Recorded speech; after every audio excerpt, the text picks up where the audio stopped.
راديو إيرنا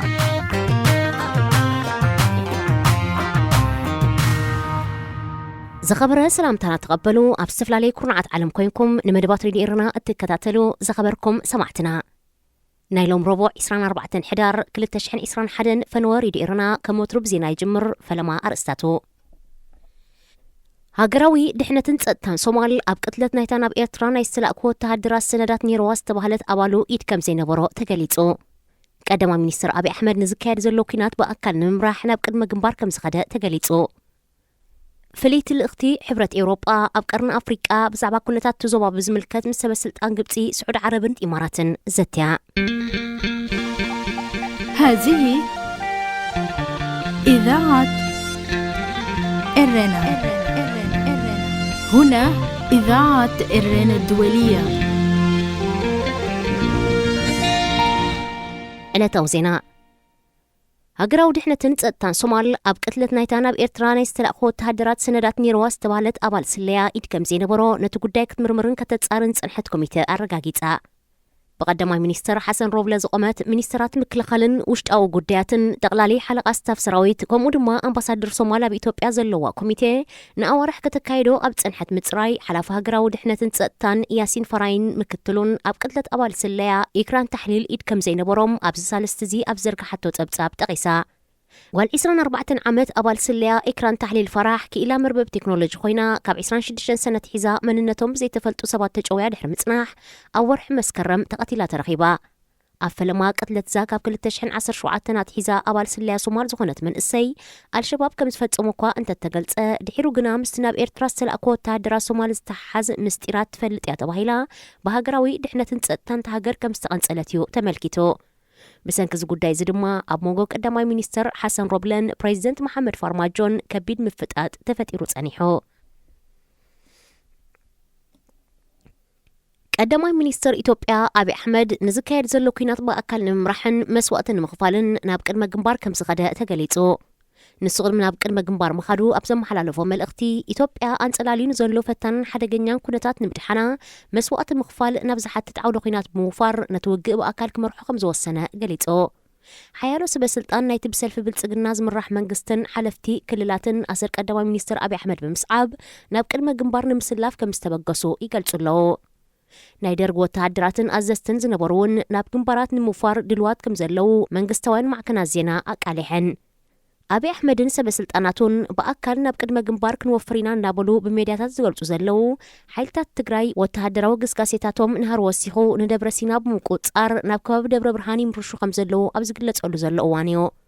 كاب كتما أديس أبا أسات 230 كيلومتر رحيقات تركب كتما دبر برهان أب زوانزي أب كبيت زتو حدقا وديقا نبرتات تشناني قوم كم زلو محبراوي ميدياتات كاب أديس أبا يتقسا فليت الأخت حبرة أوروبا أب قرن أفريقيا أنا تويبر بزعبه لو كنتات تزوان كبركات زقبو أسب أو حاجة بزملكات مستبسلطان قبطي سعود عرب حبرات إمارات زتيا أتا فليت الأختي كاب 20 حدن حدارات حيزا أبزن هاجرات أبزكايدو تعدد مس منيسترات قدات وطأي منيسترات هاجراوي متحجازن لمعاتن كالو سبسلطاناتن تميايتا قرن أفريقيا ناب قدمتي 3 عامتات زنبره وتهدراوي تصتاون سبقاون كنتات وديقا سلا تركب هاجرات معراب بزيكاتي ربحاتتن دحنا زيغاتتن محاس قبرو زلوا من قصقاسات أبتو زوا أنصلالين زلو كبير سبقاو قلولاون قلطف حاجز نمبركات مس مشارختان يزتيا مهلاوان إفلات زخبركم سمعتنا زينا أبسفت إملو راديو إيرنا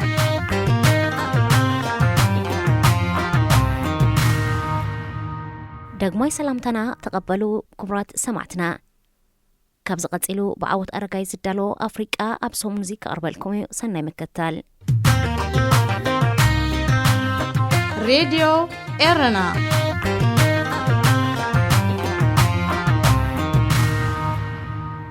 فيسبوك نكينات إثيوبيا يقوهرو بحد حدار كل تشحن إسران حدن تعواتي سلمات سلام نوبل قدماي منيستر إثيوبيا أبي أحمد أبقص فيسبوك أبزس فروت صحوف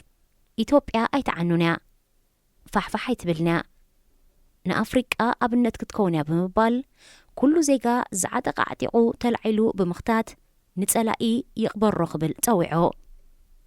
ንዕጡቃት ሓይልታት ትግራይ መንሽሮ ፀሃያይ ናይ ቀትሪ ዛብእ ጁንታን ካልእን ዝብል ኣስማት ዘጠምቕ ቀዳማይ ሚኒስትር አብይ አሕመድ ጽሑፉ ብምቕጻል ንኢትዮጵያ ሙማት ንኹሉ ሰብ ዝምልከት እዩ። ስለዚ ኩሉ ዜጋ ዝኾነ ዓይነት ብረት ይኹን ክረኽቦ ዝኽእል ኣፅዋር ዓጢቑ ክወፍር ኣዚዙ። ኣብ ፌስቡክ ኣስታት 3.5 ሚልዮን ሰዓብቲ ዘለዎ አብይ አሕመድ ዝዝርግሖም ጽሑፋት ብሚልዮናት ሰባት ክንበቡ ከለው ብዓሰርታታ ሸሓት ድማ ይከፋፈልን ርእቶ ይወሃቦን። ማዕከናት ዜና ድማ ቀዳማይ ሚኒስተር ኣብ ገጻት ፌስቡክ ከም ዝክብል ገሊጹ ተባሂሉ ናብ ህዝቢ ይመቓራሕ። አብይ አሕመድ ከም መብዛሕትኦም መራሕቲ ሃገራት መራኸቢ ብዙሃን ብፍላይ ድማ ፌስቡክን ትዊተርን ወግዓዊ መግለጺ ዝህበሎም መድረኻት እዮም። ኣብቲ ብሓደ ሕዳር ዘውፅኦ ጽሑፍ ግን ጸላእትና ንቕበሮም ዝብል ቃል ብምጥቃሙ ብሓያሎ ሰባት ተነቒፉ። ቀጺሉ ኣብዚ ሕጂ እዋን ሜታ ብዝብል ስም ክጽዋዕ ጀሚሩ ዘሎ ኩባንያ ፌስቡክ ነቲ ብቐዳማይ ሚኒስተር አብይ አሕመድ ኣብ ገጻቱ ዝሰፈረ ጽሑፍ ከም ዝኣለዮ ሓቢሩ። ንምእላይቱ ጽሑፍ ስዒቡ ሓያሎ ደገፍቲ አብይ አሕመድ ፌስቡክ አንጻር መንግስቲ ኢትዮጵያ ደው ከም ዝበለን ምስ ዕጡቃት ሓይልታት ትግራይ ከም ዝወገነን ብምኽሳስ ንኹሉ ወገን ብማዕረ ከም ዘይርኢ ስምዕትኦም ገሊጾም። ነዚ መብርሂ ንምሃብ ወሃቢት ቃል ኩባንያ ሜታ ኢሚሊ ኬን ብኣሶሽትድ ፕሬስ ተሓቲታ ኣብ ዝሃበቶ መልሲ ቀዳማይ ሚኒስተር አብይ አሕመድ ኣብ ፌስቡክ ዘስፈሮ ጽሑፍ ዓመፅ ዘለዓዓሊ ብምባል እዚ አንጻር ፖሊስታት ፌስቡክ ብምዃኑ ክእለ ከም ዝወሰነ ገሊጻ። ንሳ ብተወሳኺ ኣብ ኢትዮጵያ ዝካየድ ዘሎ ኩናት ሓድሕድ እናኸፍአ ኣብ ዝኸደሉ ዘሎ እዋን ኩባንያ ሜታ ኣብ መድረኻቱ ኣብ ልዕሊ ዝኾነ ይኹን ሰብ በደል ከይወርድ ይሰርሕ ከም ዘሎ መን ብዘየገድስ ንጽልኢ ዝጉስኩስን ሰብኣውነት ዝገፍፍን ብመራሕቲ ይኹን ውልቀ ሰብ ኣብ ፌስቡክ ዝሰፍር ጽሑፋት ከም ዝድምስስ ሓቢራ። መግለፂ ፌስቡክ ከም ዝተገልጸ እኳ እንተኾነ ኩባንያ ሜታ ኣብ ከም ፌስቡክ ዝኣመሰሉ መድረኻቱ ኣብ ኩናት ሓድሕድ ኢትዮጵያ ንዓሌታዊ ግጭትን ጽንተትን ዝቁስቁሱ ጽሑፋት ስእልታትን ቪድዮታትን ተቆጻጺሩ ከም ዘይኣሊ ብኣንጻሩ እቲ መድረኻት ቀንዲ መለዓዓሊ ጽልኢ ኮይኑ ከም ዘሎ ሓያሎ ተዓዘብትን ነቐፍትን ይገልጹ ኣለዉ። ዓለም ለኻዊ ተሓላቒ ሰብኣዊ መሰላት ኣምነስቲ ኣብ ዘውፅኦ መግለጺ ኣብ ኢትዮጵያ ኩናት ትግራይ ካብ ዝጅምር ንድሓር ጥራይ ኣብ መንጎ ተጠቀምቲ ፌስቡክ ዝነበረ ዓሌታዊ ጸርፍን ምልዓዓል ዓመፅን ብዕጽፍታት ክውስኽ ከም ዝተዓዘበ ኣገንዚቡ። መግለጽ ኣምነስቲ ከም ዝሕብሮ ብፍላይ ኣብ መንጎ ተዛረብቲ ቋንቋታት ኣምሓርኛ፣ ትግርኛን ኦሮሞን ኣሉታዊ ግጭት ከለዓዕሉ ዝኽእሉ ጽሑፋት፣ ስእልታት ብቐጥታ ብውልቀ ሰባት ይኹን ጉጅለታት ዝመሓላለፉ መልእኽትታት ብብዝሒ ከም ዘለው ፌስቡክ ድማ ነዚ ንምክልኻል እኹል ጻዕርታት ይገብር ከም ዘየለ ክፍለጥ ተኻኢሉ። ምስ ፌስቡክ ትሰርሕ ዝነበረት እሞ ድሒራ እቲ ኩባንያ ውሕስነት ተጠቀምቲ ከም ዘይሕሉ ዘቃልዐት ፍራንሰስ ሃውገን ብወገና ንኮንግረስ ሕቡራት መንግስታት ኣሜሪካ ኣብ ዝሃበቶ ምስክርነት ፌስቡክ ኣብ ኢትዮጵያ ዓሌታዊ ግጭት ክካየድ ይረሳስን ከም ዘሎ ሓቢራ። ኣስታት 40,000 ፋይላት ፌስቡክ ዝሓዘለ ዶኩመንት ሕሊኻ ዘውፅአት ፍራንሰስ ሃውገን ፌስቡክ ጥቕሙ ከም ዘቐድም ናይቲ ኩባንያ ኣልጎሪዝም ብሓፈሻ ጽልኢ ዝጉስጉሱ ሰባት ዝያዳ ተኸታተልቲ ከም ዝስሕቡ ስለ ዝርዳእ ንጥቕሙ ክብል ኣጉሊሑ ከም ዘውፅኦም እቲ ትካል ኣብ ኢትዮጵያን ካልኦት ሃገራትን ዘሎ ጸገማት ይርዳእ እኳ እንተኾነ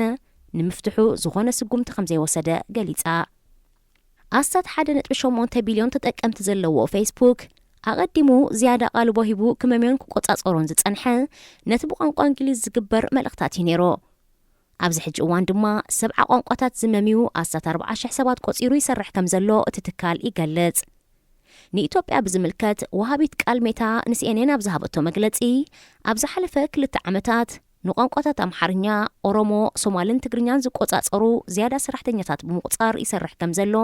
እንተኾነ ብዝሒ ጥርዓናት ብምህላው ንኹሉ ክበጽሕዎ ከም ዘይክእሉ ሓቢራ። ፌስቡክ ንኹሉ ኣብ መድረኻቱ ዝቃላሕ ክቆጻጸሮ ኣይክእልን እዩ።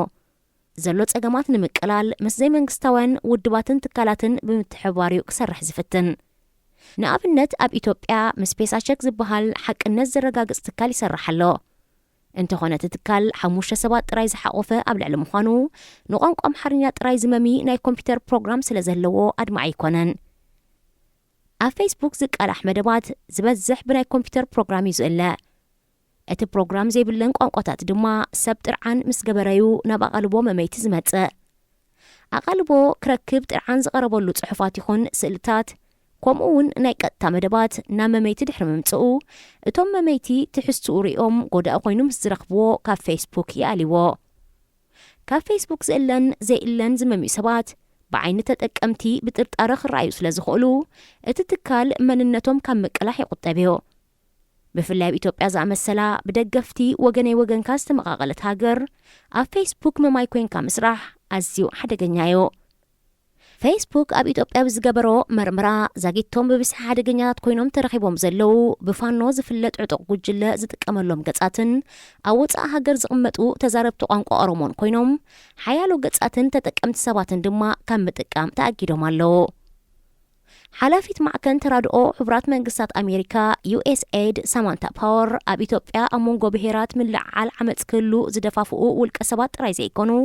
እንኩላይ መራሕቲ ዘካተተ ብምዃኑ ሓደገኛነቱ ዓቢ ምዃኑ ትገልጽ ሳማንታ ፓወር ከም ኣብነት ዘቕረበቶ ቀዳማይ ሚኒስትር አብይ አሕመድ ንህወሓት ኣመልኪቱ መንሽሮ ፀሃያይ ሃገር እናበለ ዝህቦ መግለፂታት ተኻተኽትን ሰብኣውነት ዝገፉን ከም ዝኾኑ ዝህቦ መደረታት ውን ዓሌታውያን ከም ዝኾኑ ሓቢራ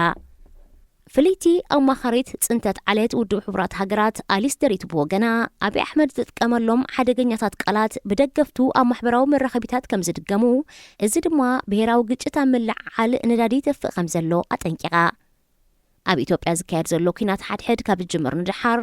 ክትሪኦን ክሰምዖን ዘደንጹ ዘስካሕክሕ ስእልታትን ሓበሬታታትን ኣብ ፌስቡክ ክዝርግሑ ጸኒሖምን ኣለውን ኣብ መንጎ ተዛረብቲ ቋንቋ ትግርኛን ኣምሓርኛን ከምኡውን ተዛረብቲ ኦሮሞን ኣምሓርኛን ሩይ ጽልኢ ንጸባረቕ ናይ ዓሌት ምጽናት ፈኸራታት ውን ብላዕሎት ሓለፍቲ ከይተረፈ ይውሃብ ብፍላይ መንጎ ተጋሩን ኣምሓሩን ዘሎ ፍልልይ ገለ መእደቢ እንተዘይተገይሩሉ ናብ ፍጹም ሓድሕዳዊ ህልቂት ከምርሕ ተኽእለሎ ገለ ብወገን ኣምሓሩ ዝፍኖ ተጋሩ 5 ሚልዮን እዮም ንሕና ድማ 30 ሚልዮን ኢና ውሕዳት ስለ ዝኾኑ ከየጥፋእናዮም ኣይንቐስና ክብሉን ከለው ብወገን ተጋሩ ድማ ኣምሓሩ ሕሳብ ኣወራሪዶም ከይተቐጽዑ ሰላም የለን ይብሉ ኢትዮጵያ 110 ሚልዮን ህዝቢ ክህልዋን ከሎ 10 ሚእታዊት ካብዚኦም ጥራዮም ፌስቡክ ዝጥቀሙ ተጠቀምቲ ምስ ቁጽሪ ህዝቢ ተመጣጢኖም ውሕዳት እኳ እንትኾኑ ናይ ጽልኢ ጎስጓሳት ኣብ ወጻኢ ሃገራት ብዝቕመጡ ዝጋዋሕ ብምዃኑ ግን ኣብ እዝኒ ሚልዮናት ክበጽሕ ግዜ ወስደሉ ነዮ ብ10 ለካቲት 2020 ባይቶ ወከልቲ ህዝቢ ኢትዮጵያ ኣብ ማዕከናት ዜናን መራኸቢ ብዙሃንን ዝናፈስ ናይ ሓሶትን ዜና ምብታንን ናይ ጽልኢ ወረን ንምምካት ሕጊ ጽሊዑ ነይሩ ብመሰረት ሕጊ ዝኾነ ኣብ ውሽጢ ሃገር ይኹን ኣብ ወጻኢ ሃገር ዝቕመጥ ኢትዮጵያዊ ኣብ ማሕበራዊ መራኸቢታት ከም ፌስቡክ ትዊተር ዩቲዩብን ካልእን ከምኡውን ኣብ ማዕከናት ዜና ከም ጋዜጣ መጽሔት ራድዮን ቴሌቪዥንን ንጽልኢ ዝዕድሙን ዘጓሃሩን ወረታት ናይ ሓሶት ዜናታት ምስ ዝርግሕ ክሳብ ናይ 5 ዓመት ማእሰርትን 100,000 ብርን መቕጻዕቲ ክብየነሉ ዝብል ነይሩ ካብ 2018 ንድሓር ኣብ ኢትዮጵያ ሓያሎ ናይ ብሄርን ሃይማኖትን ግጭታት ክረኣዩ ጸኒሖም መብዛሕትኦም ቶም ግጭታት ድማ ብማሕበራዊ መራኸቢታት ብዝተወዓውዑ ናይ ጽልኢ ወረታት ዝተለዓዓሉ ከም ዝኾኑ ይእመን ኣብታ ሃገር ኣቐዲሙ ብማሕበራዊ መራኸቢታት ዝዝርጋሕ ወረታት ንምግታእን ጸረ መንግስቲ ሰልፍታት ደው ንምባልን ኢንተርኔት ዓጺኳ እንተነበረ ቀዳማይ ሚኒስትር አብይ አሕመድ ናብ ስልጣን ድሕሪ ምድያቡ እዩ ከፊትዎ ማሕበራዊ መራኸቢታት ከም ፌስቡክ ትዊተርን ዩቲዩብን ሓበሬታ ንምልውዋጥ ሓሳብካን ርእይቶኻን ንምግላጽ ጠቐምቲ እኳ እንትኾኑ ብግቡእ እንተዘይተጠቒምካሎም ግን ጉድኣቶም ዕዙዝ እዩ እዞም መራኸቢታት ሓያሎን ኣወንታዊ ጥቕምታት ከውዕልዎም ከለው ገለ ግን ብሰበብ ዓሌት ሃይማኖት ፖለቲካ ጾታዊ ምርጫ ስንክልናን ካልእን ንኻልኦት ሰባት ወይ ኣሕዛብ ንምጥቃዕ ይጥቀሙሎም ሰዓብቲ ምስ ዝረኽቡ ድማ ንኻልኦት ክልክሙን ጽልኢ ከጓሃሩን ይኽእሉ ነፍሲ ወከፍ ማሕበራዊ መራኸቢታት ሕግን ስርዓትን ኣጠቓቕማን ኣለወን እንተኾነ ንኹሉ ክቆጻጸርኦ ስለ ዘይክእላ ሓያሎ ካብ ተገልገልተን ብስም ሓሳብካ ምግላጽ ናይ ጽልኢ ወረ ክነጽሑ ይረኣዩ ሓያሎ እውን ትምዩን ኣስማትን ስእልን ተጠቒሞም ሰባት የጥቅዑ ብመሰረት ዓንቀጽ 18-19 መሰረታዊ መሰላት ወዲ ሰብ ውድብ ሕብራት ሃገራት ዝኾነ ሰብ ናጽነት ሓሳብን ኣተሓሳስባን ሓሳብካ ናይ ምግላጽ መሰልን ኣለዎ ኩሉ ሰብ ዝደለዮ ክሓስብ ናብ ዝደለዮ ሓሳብ ክኣምን ናብ ዝደለዮ ሃይማኖት ክኣምን ሃይማኖት ክቕይር ኩሉ ሰብ ብማዕረኽ ሓስብን ሓሳቡ ክገልጽን ሓሳቡ ንኻልኦት ከካፍልን መሰል ኣለዎ እንተኾነ ሓያሎ ሰባት ዘይርድእዎ ሓሳብካ ብነጻ ምግላጽ ማለት ንኻልኦት ኣብ ሓደጋ ዘእቱ ናይ ጽልኢ ወረ ምዝርጋሕ ማለት ዘይምዃኑ እዩ ሓያሎ ሃገራት ንናይ ጽልኢ ወረን ምስቃዕ ካልኦትን ኣብ ማሕበራዊ መራኸቢታት ዝምልከት ሕግታት ኣለወን ሬድዮ إرنا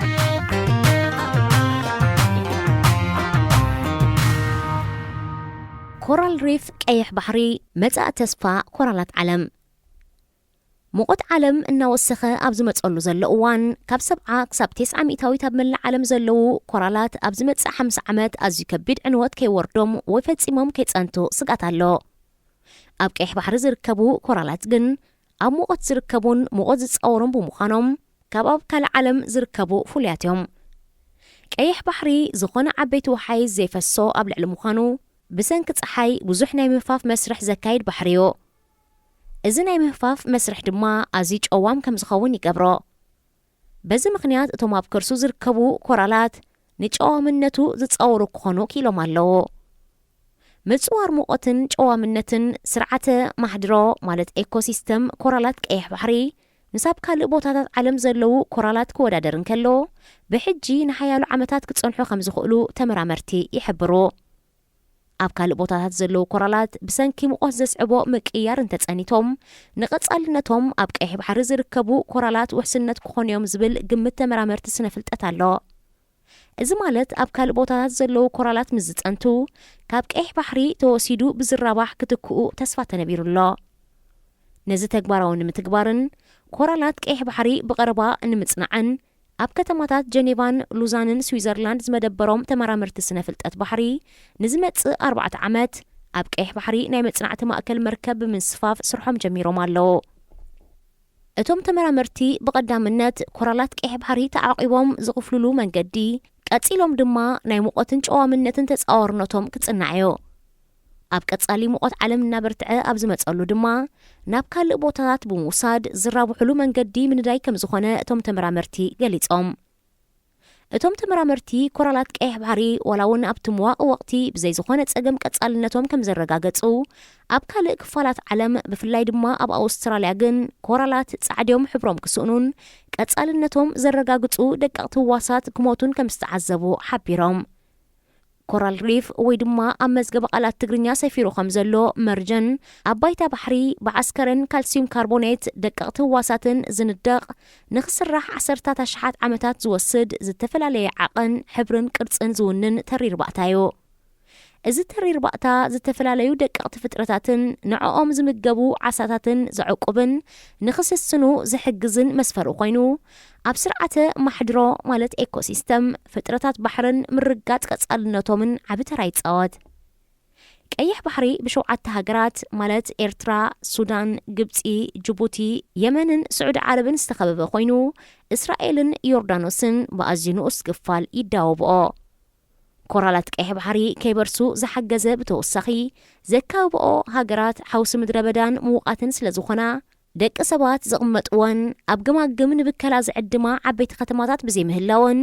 ኮራላት ቀይሕ ባሕሪ ንኸይበርሱ ብተወሳኺ ሓጊዝ እዩ። ኮራላት ቀይሕ ባሕሪ መብዛሕትኦም ናይ 7,000 ዕድመ ዘለዎም ኮይኖም ብድምር ናይ 2,000 ቁመት ዝርጋሕ ኣለዎም። ኣብዚ ባሕሪ 1,200 ዓይነት ዓሳታት ክልውን ከለው 10 ሚእታዊት ካብዚኦም ኣብዚ ባሕሪ ጥራዮም ዝርከቡ። እዞም ፍሉያት ዓሌታት ዓሳ መብዛሕትኦም ኣብቶም ኮራላት ዝፈጠርዎ ስርዓተ ማሕድሮዮም ተዓቂቦም ዝነብሩ። እዚ ኮራላት ነቶም ኣብ ግማግም ቀይሕ ባሕሪ ዝርከቡ ኣስታት 30 ሚልዮን ኣህዛብ ናይ ምግቢ ውሕስነት ኣብ ልዕሊ ምሃቦም ካብ ምግፋፍ ዓሳ ናይ 230 ሚልዮን ካብ ቱሪዝም ድማ 12 ቢልዮን ዶላር ዓመታዊ ኣታዊታት ክሉ ይሕግዙ።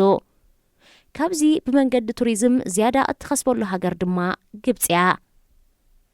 ቀይሕ ባሕሪ ናይ ኣስታት 438,000 ኪሎ ሜትር ስፍሓት ክልዎን ከሎ 2,250 ኪሎ ሜትር ቁመት ዝሰፍሐ ኣካሉ 355 ኪሎ ሜትር ማእከላይ ዕምቀት ድማ 490 ሜትሮ እዩ። ቀይሕ ባሕሪ ኣካል እቲ ዓብዪ ኣፍሪቃዊ ወሽመጥ ሪፍት ቫሊ ብምዃኑ ዝበስሕ ክፋሉ ሃጎፍ ዕምቀት ይውንን። ኣብዚ ሃጎፍ ድማዩ ዝበስሐ ካብቲ ኮራላት ተዓቂቡ ዝርከብ። ቀይሕ ባሕሪ ብብስሒ ቀይሕ ሕብሪ ዘለዎም ኮራላት ስለ ዝውንን እዩ እቲ ቀይሕ ዝብል ስም ተዋሂብዎ ዝብል ሓበሬታ እውን ኣሎ። ቀጥታዊ ትርጉሙ ካብቲ ኤርትራ ታላሳ ዝብል ግሪኻዊ ስሙ ብቐጥታ ዝተተርጎመ እዩ።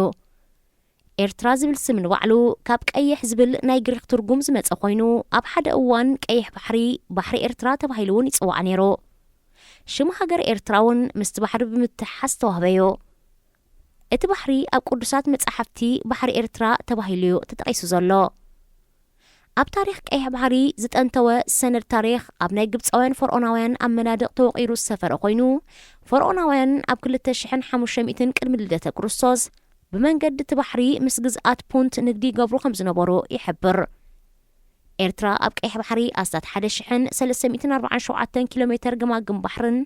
ኣስታት 350 ደሴታትን ትውንን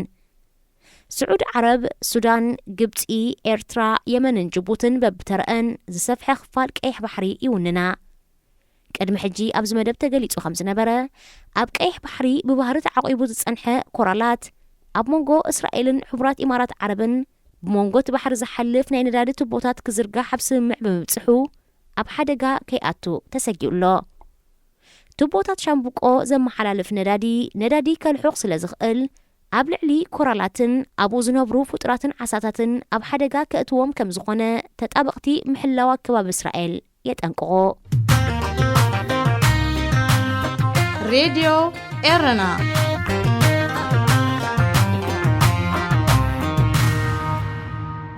ኦል አፍሪካን ሚውዚክ አዋርድ ማለት አፍሪማ ዓመታዊ ብሉጽ ስራሓት ሙዚቃን ዘፍረዩ አፍሪካውያን ስነ ጥበበኛታት ዝወሃብ ሽልማት እዩ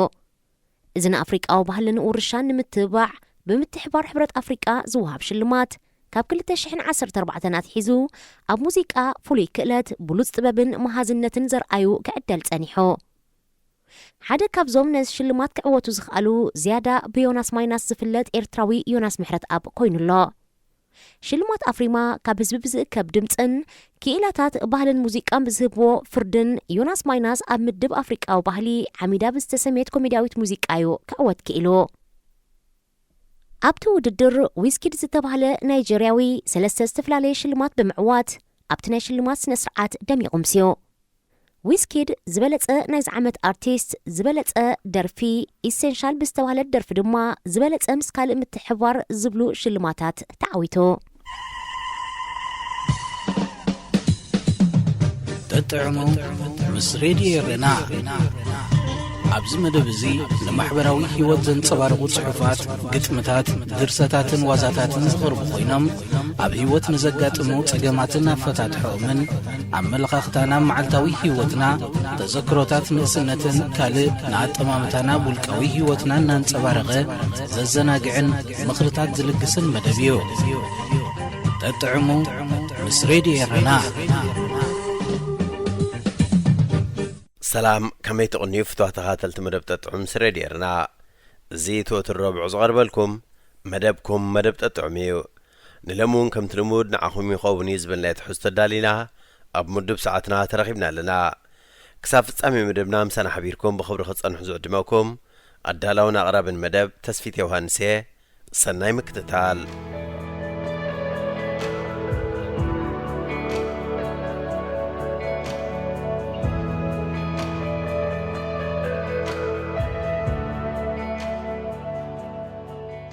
ناي بلاتو بعتي ترقم أهدو دست عالم بمغنيات عالماوي مع الفلسفنا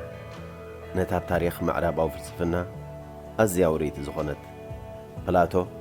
أبتا أتا ريبابليك زا ريبابليك تبل مصحفو زنتوا مسلاوي تزانتا ناب زمناوي قناتات زرعامل قداح قريبي اللوهو أبكي حس الميز تبهالت عدي تقلي لهم زنوبرو سجنت إير سدرابيت نبرو أبتا عدي بزيكات مراحي زخون سب مستقدم موت عالم كراخب كل كون النت أثاب تخطط الفيلمات زري وعالم مخانيم تماهيرهم تخطط الفيلمات دما أتنكو عزبوز فكر لهم ناي تلفزيون مدباتي زنبره نك هيز المويان بعلن دازودي سلست عروق حمس مس بيت سب استبهلا تقاتل فيلمات لبو لدويان سرحات زي كوناس سنة دويان فيلماتين زبزحو خبتم أبلا سدرا بيت أبكي حيث الميز تولدو بمخانم دما أتحسد كأمن وخبيتاي نبران حتى معلتقن عوت استبهلا كاب قدم قرقري زنبرا من اسي نكي حيث المقاديفو نتياب تلفزيون كريئز وعل علم كريئ وزا عوت بطبق استغلكله حقت حيسو هدمه اتوصيو زرعه دماس دممو لعل خلو زسنبدو خا ناب ندازودو مسكده أوكي حصل مزيكونتس أب ستوديو زقمت مخانا مسرائيو كأبحبح النابلة نابكي حصل متمارسو نبسقتو مسعللهم كم صلو الحاسبوه كتكيدا نبركان تقريبوتا يكونن أبو رئيسخات صحتها بلوها كابت محبر السبب سوقيقوم دما نابقوم كيمل لسكال كلوها ما برهي أبزام سلاويت زانتا زلو بأتتات انتا يوكل إذا بترى تمكرتات زمد العالم أب رئيسنا زفترنا يا حاسوت سلزخونت قلق مماتنا استنتنون تتغيمنا نفتحك أني عالم كان أتول لنا زبل سبات أدلو لزحك أزي رئينا يزبل سبات جن كم مولفات وكم صلولات تقوسي ميمس تعرفو نساتهم دمان عنا أتوم أبناء هواسات عالم تعاسينا زلنا سبات كم عايشي حاسبنا إحس المويان نتم استنقروا بزي محتات زقبول سبات نموكال زعاتو مخانم زاربون اللو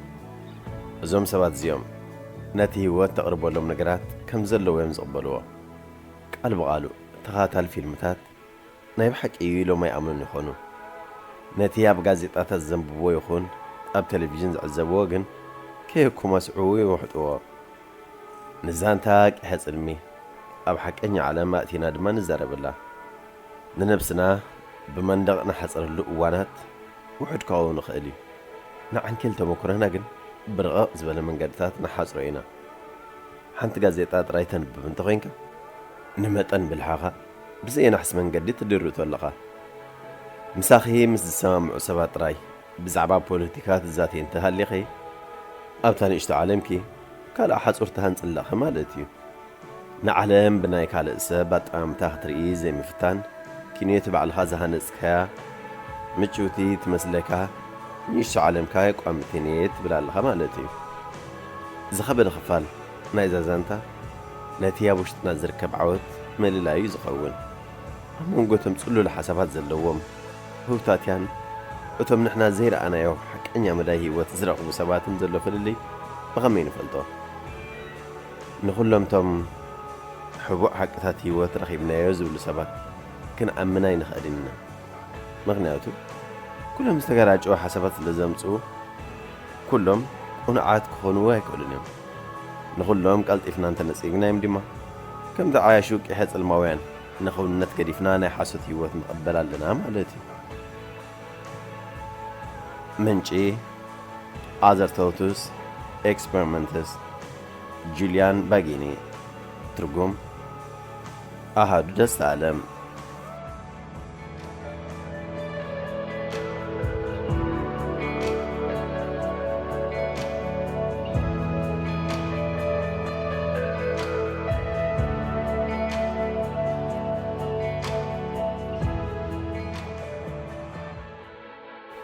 هيوتنا زقيرة عسرت حقتات زبزح جزي عبعوت دا دحر ودقتي زمص ودقت مقبال كزع زي تمهاركا حق اني عاوت هيك تفلطوني خا عبيت رقبتات ابت زخف اخنتات كلخايم بلخ زبلو كابت عقل صبت بقيسكا كاب نبر وصاي فتح كتنادت فتنمو زي الرايه كازن مره فتح تمص عاوت تعقستي حاتتي ابت امنلو ولا نتسقاهون صبق املخاختا خلوك اللو كلته سراح مسعاق مالت افرايت كوين كلخي مالتيو كلهن بكوابي خزلوا تعذبين كلاتن سراح صيقون كابت نابتي كنا طرات رينا اللخي قل كندي كباتني نايب حقي زفريا زلوا عوت كاب منقصاصن نطفتن زيكونه كابته مكروي زركب غزي خي بغبو كم تقاميس مص كم كل سب اما على 14 ساعات عليكي نتنات 14 بغبو تتقاملن نسخي وصيت مبر صعرخه قدسك يبل نتوصيت زمصالك عمامات صعرلهم هلاو كسبهلي سلسته مكاير تخيم فعكا مكايتها دما ينفسكا كاب زلخين لعلي بلوص نختكون بزدر خاسبات تخبب كم تقبرته اللي تخون يا أتوم نتحت زقوت خاسباتك سلمتي أكل هيوتك خون فقير كالو طغم عالبو تشنقون سيدر خون كتكون زدفا فأكاسب جزي خيط فعل كالو مالتي إذا حصار هيوتك مسكم زي معنا السبات كتقوتت كاب تحلفا نعم كاب هيوتك اليوم أتزفتركي هيوتي غي تنبرز اللغي ناي كونتات قدايا يكونكن أنصار كبرتاتكن حلمتاتكن زخون وسانتات كتوسدي زقدك سب يخون كالق نجر يلون زلخي كونتات بعل خز فتركي يميم مزايا خدمة ملوء بملوء نابخي أبناي وسانة جزي أنت بس يحكي أب كندي أب ترزي ناي زي تدليو مسالل أب تحتي ناي تدليو مسالل كتهلو يحشاكي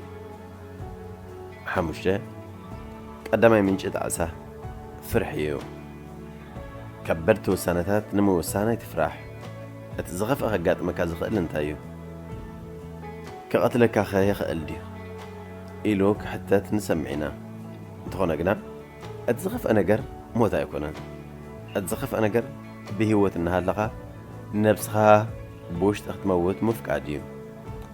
شدشته يقرأ أنا خطب لي يقريتها حتى تيمس بايا يدلكني جخر خير السكي نثوم يقرأ زي بلوخي يقرأ الكلهم هيوتكي سلام السفنة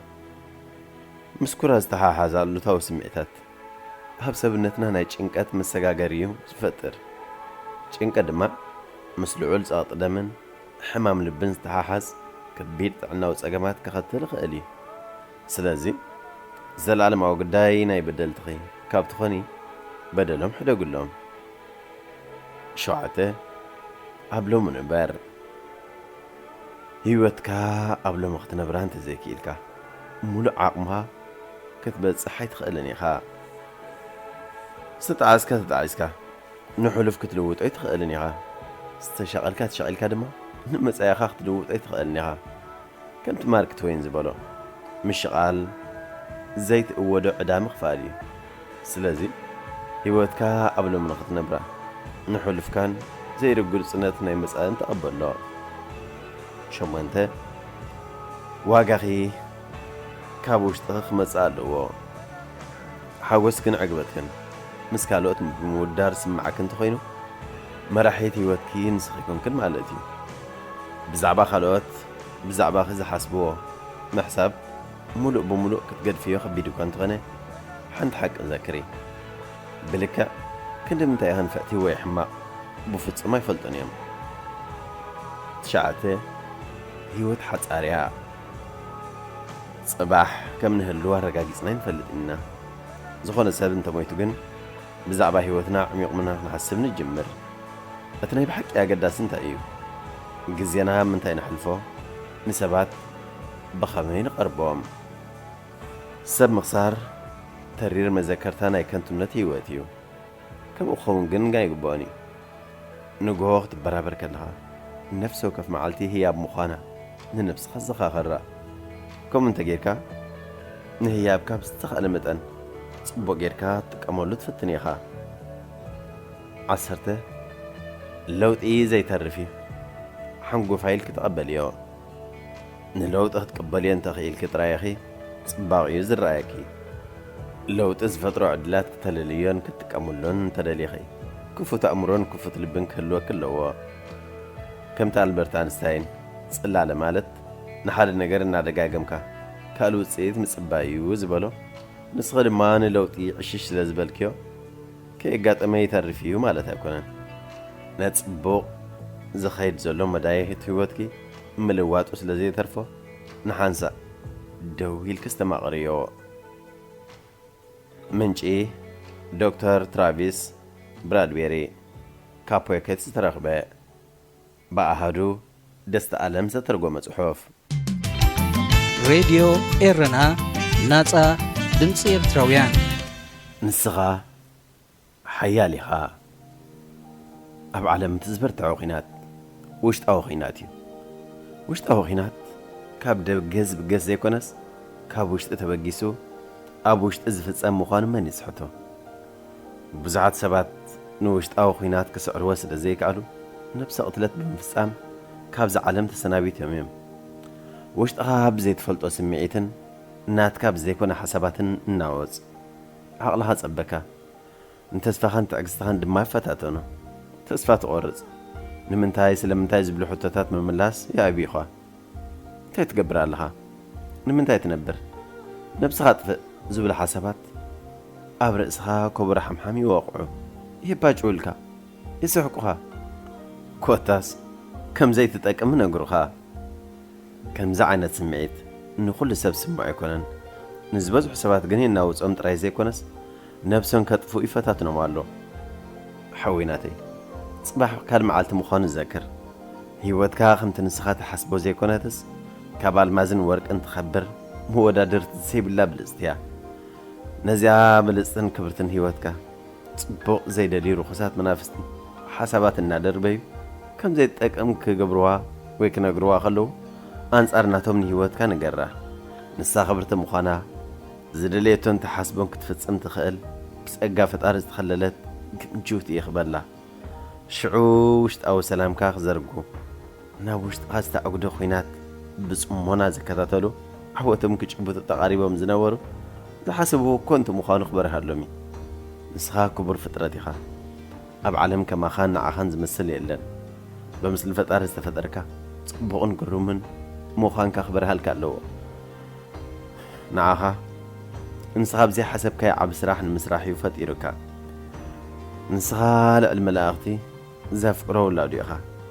ህይወትካ ናቱ እምበር ናትካን ናይዞም ወትሩ ውሽጣዊ ርግኣትካን ሰላምካን ንምዝራክ ሰም ከየበሉ ዝሓድሩን ዘይትሪኦም መናፍስቲ ይኮነትን። ዝተፈጠርካሉ ዕላማ ዓብዪ እዩ። ስለዚ ኣብ ውሽጥኻ ንዝፍጠር ብርቱዕ ኪናት ክትስዕረሉ ትኽእል ፈጣሪ ዝተዋህበካ ሓይሊ ድማ ኣለካ። ንስኻ ሓያል ኢኻ። ንስኻ ካብ ዑንቂ ባሕሪ ዝኸበርካ ፍጡር ምዃንካ ዘክር። ነዞም ሕሱራት ኣእምሮ ኽብርኻ ዝተናኽፉ ኣይትፍቀደሎም። ምናልባት ኣብዚ እዋን እዚ ኣብ ጎንኻ ደው ዝብል ሰብ ሲኢንካ ናብሪ ዓለም ከም ብርቱዕ መሸንበባ ይጸፍዓካ ይህሉ። ተስፋ ይትቑረጽ። ብርግጽ ጽባሕ ካልእ መዓልቲ እያ። ዝሓሸ ዕድል ዝበረኸ ተስፋ ዝበለጸ ናብራ ሎም እንተዘየለ ኣብ ጽባሕ ኣሎ። ከምዛ ፀሓይ ድሕሪ ምዕራባ ዳግም ትምለስ ወርሕኻ ቀስ እናበለ ትዓቢ ንህይወትካ በዘለኻዮ ኩነታት ኣይትምዘና። ድሕሪ 10 ዓመት ዝበለጸት ክትከውን እያ። ሽዑ ብሓጎስ ፍንጭሕ ክትብል ክደልየኻ። ሰናይካ ዘይደልዩ ጸላእትኻ ግን ድሕሪ 10 ዓመት ትረኽቦ ጥዑምን ሕጉስን ህይወት ስለ ዘቕንኦም ኣብ ውሽጥኻ ዘቃጽል መጋርያ ብምእጓድ ከጽደፉኻ ከም ጣሻ ኸቃጽሉኻን ይደልዩ ኣለዉ። ዕድል ኣይታቦም። ጥበበኛ ሰሎሞን ኣብ መጽሓፉ ንኹሉ ግዜ ኣለዎ ብምባል ንሓጎስ፣ ንሓዘን፣ ንፍቕሪ፣ ንሃብቲ እናበለ ብዙሕ ዘርዚሩ ኣሎ። ኣብ መዓልቱን ዘመኑን ንዝመጽእ ጥዑም ናብራን ጭንቂ ዝበዝሖ ጉዕዞን ንትምህርትኻ ስለ ዝኾነ ተቐበሎ። ንህይወትካ ተሰኪማ ኣብ ውቅያኖሳት ትጓዓዝ ዘላ መርከብካ ብኸበድትን ብርቱዓትን ማዕበላት ክትናወጽ ግድነት እዩ። ድሕሪ ብርቱዕ ማዕበል መዝሓሉ ዘሎ ቅሳነት ግን መርከብካ እንተዘይጥሒላ ኢኻ ተስተማቕሮ። ኣብዚ ናይ ተበላለጽ ዘመን ንነብስኻ ሰብ ዝኾና ዝከናኸና ባዕልኻ ንስኻ ጥራይ ኢኻ። ስለዚ ሓያል ኩን፣ ትባዕ፣ ጽናዕ ኢለ ዶ ይኣዘዝኩኻን ዝብል መልእኽቲ ዓብ መልእኽቲ ዘለዎ ቃል ፈጣሪኻ እሞ ዝንዑ ዘኪርካ በርትዕ ብድድበል ኣጆኻ። ጸሓፊ ኣማን ማርዮ። ሬድዮ ኤረና ናጻ ድምፂ ኤርትራውያን። ምንጭ ሓጎስ እንታይ እዩ? ብዙሓት ሰባት ውሽጣዊ ሓጎስ ኢኖም ከማርሩ ይረአዩ። ንምዃኑ ሓጎስ ካብ እዩ ዝምንጩ? ብርግጽ ሓጎስ ካብ ምስጋና እዩ ዝምንጩ። ከተመስግን እንተዘይክኢልካ ይትዓግብን ኢኻ። ዕግበት ድማ ምስጢር ሓጎስ እዩ። ድሌታት ውሽጥና ፍጹም ደረት የብሎምን፣ መግትኢ ግን ኣለዎም። ንሱ ድማ ምስጋና እዩ። ኣብ ምስጋና ዕግበት፣ ሓጎስ፣ ሰላም ኣለዎ። ከም ሰብ መጠን ኣብ ህይወትካ ብዙሓት ፀገማት ክህልውካ ግድኒ ግን ከዓ ከተመስግነሎም ዝግባኣካ ብዙሕ ነገራት ኣለዉ ብኦም ምስጋና ይሃለኻ ብዘይ ናይ ጥዕና ፀገም ትንቀሳቐስ እንተሃሊኻ ጥዕና ስኢኖም ኣብ ዓራት ዝተይትንስኡ ሰባት ኣለዉ እሞ ወናኒ ሙሉእ ጥዕና ብምዃንካ መስግን ወፊርካ ውዒልካ ብሰላም ተዕርፈላ ናትካ ቤት እንተላትካ መፅለሊ ስኢኖም ኣብ ማርሻ ብሄድ ዝድቅሱ እውን ስለ ዘለውስ በዚ እውን ኣመስግን በኣኻ ዝሸቐሉ ዓመትካ ዝገብሩ ስድራ ቤት ወይ ቤተሰብ እንተለውኻ ኣላይ ኾነ ፀግዕ ዘይብሎም ዘኻትም እውን ኣለዉ እሞ ስድራ ቤት ብምህላውካ መስግን ብዓብኡ እውን ኣብ ፀላም ክትነብር ዘይፍቀደልካ ኣብ ግዜ ሓዘንካ ጽንዓት ዝህበካ ኣብ ግዜ ሕማምካ ፈዋስ ዝኾነካ ኣብ ግዜ ሽገርካ መስተርሆ ዝፈጥረልካ ኩሉ ሓድገልካ ፈጺሙ ዘይገድፈካ ፈጣሪ ብምህላውስ ኣመስግንዳ ኣብ ዓለም ነባር ዝበሃል ነገር የለን ኩሉ ግዜያዊ ትማሊ ምሳኻ ዝነበሩ ነገራት ሎም ምሳኻ የለውን እዞም ሕጂ ምሳኻ ዘለውን ጽባሕ ኣይክህልውን እዮም ናይ ሓደ ነገር መወዳእታ ናይ ካልእ ሓድሽ ነገር መጀመርታ እሞ ፈጺምካ ኢድካ ይትሃብ ተስፋውን ኣይትቑረጽ ነፍሲ ወከፍ መዓልቲ ሓድሽ ዕድል ሒዛ እያ ትመጽእ ስለዚ ንሎሚ ብምስጋና ሕለፋ ንጽባሕ ድማ ብተስፋ ተጸበያ በዝሎም ዘለካ ነገር ኣመስጊንካ እንተዘይዓጊብካ በጽባሕ ትረኽቦ ነገር እውን ፈጺምካ ይክትዓግብን ኢኻ ስለዚ ብዘለካ መስግን ብዛዕባ ሽግራትካ ጥራሕ ትሓስብ ትውዕል እንተደኣ ኮንካ ፈጺምካ ራህዋይ ክትርእን ኢኻ ምኽንያቱ ኣእምሮኻ ራህዋ ንኸይርኢ ትደፍኖ ስለ ዘለኻ ንዘለውኻ ፀገማት ምጽብጻብ ገዲፍካ ግን ንዘለውኻ ጸጋታት ቁፀር ጸጋታትካ ለሊኻ ብግቡእ ተጠቐመሎም ኣመስግነሎም ድማ ምኽንያቱ ምስጋና ምስጢር ዕግበት ስለ ዝኾነ ዕግበት ድማ ምንጪ ውሽጣዊ ሓጎስ ስለ ዝኾነ ጸሓፊት ርኡት ተኽለ ሃይማኖት ሬድዮ ኤረና ናጻ ድምፂ ኤርትራውያን ፍትዋት ተኸታተልቲ መደብና ብዘቕድምና ልኩም ትሕዝቶ ዓጊብኩም ተዛኒኹም ክትኮኑ ተስፋ እናገበርና ናይሎም ትሕዝቶና ኣብዛዚምና ኣለና ኣብ መደብና ዘለኩም ርእይቶ ይኹን ነቐፌታ ወይ እውን ክቐርበልኩም ትደልይዎ ጽሑፋት ምስ ዘሉ በትልሙድ ኣድራሻና ናብ ሬድዮ ኤረና @gmail.com ወይ ሬድዮ ኤረና @yahoo.com ኢልኩም ለኣኹልና ክበጽሓና እዩ ብተወሳኺ እውን ኣብ ፌስቡክ ተስፊት ዮሃንስ ብምባል ኣብ ናይ መልእኽቲ ሳጹን ክትገድፍለይ ከም ትኽእሉ ከዘኻኽረኩም ደሊ ብዝተረፈ ብዝመጽእ ረቡዕ ኣብ ተመሳሳሊ ሰዓትን ብዝተፈለየ ትሕዝቶን ክሳብ ንራኸብ ጠጥዕሞ